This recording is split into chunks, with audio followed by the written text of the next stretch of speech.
Thank you very much. Representative Steve Cohen. I'm unmuted. Am I videoed in?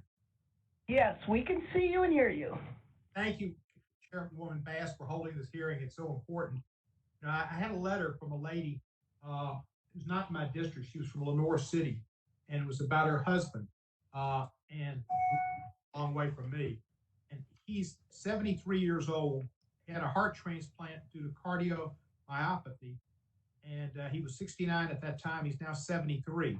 So he's in some serious medical conditions and vulnerable, and he served over half his time, and yet he hasn't been released. He's in Lexington, or been considered, I guess. He's up in Lexington, Kentucky, I believe. It just seems like this is so dependent on whether you're a friend of President Trump's or not. Does anybody there, and I guess Mr. Patton might be the right person to ask, how many people at Michael Cohen's prison and at Manafort's prison had been diagnosed with COVID-19? I don't have those numbers in front of me. I'm afraid I can pull them up and probably have them to you before we finish this hearing. I can say that I read, and I've read thoroughly about this, is that there were no one who had COVID-19 at Paul Manafort's, and I don't think Cohen's was any different.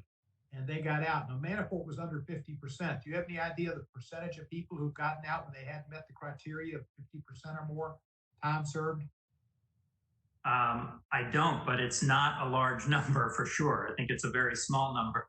One thing I just want us to be careful about, when we say that there are no, I understand the point you're making, which is a very good one, that there seems to be disparate treatment going on here, and I think that's surely the case. But I would be very hesitant to say that there is any facility without COVID-19.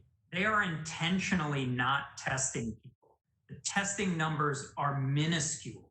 And so even at facilities where there are no positive tests, it likely is rampant in the facility.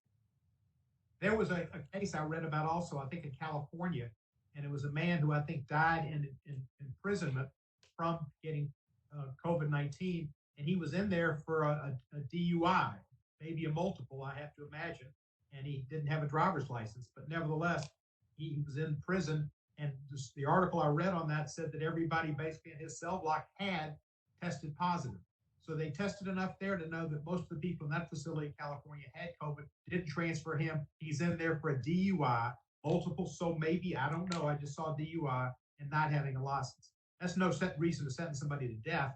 That's what they're doing by leaving people in there. It's cruel and inhuman, as Congressman Jeffries made clear, and it's also a denial of due process. And I don't know if you could pierce the corporate veil, but that's the kind of negligence that damages should be available.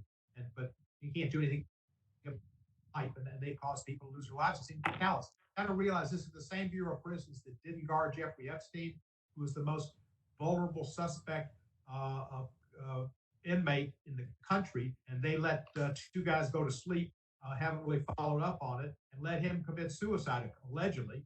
They haven't found out who helped him commit suicide yet, except the Bureau of Prisons. And with that, I thank you for your testimony. I'm so sorry about your situation, Ms. Caldwell. But this administration. This administration is heartless, and they don't care about justice, fairness, or equity. People who are in there at a certain age and served a certain time should all be released. Compassionate release should get them all out. People over a certain age and or with certain medical conditions. But with that, I yield back the balance of my time to thank all the members.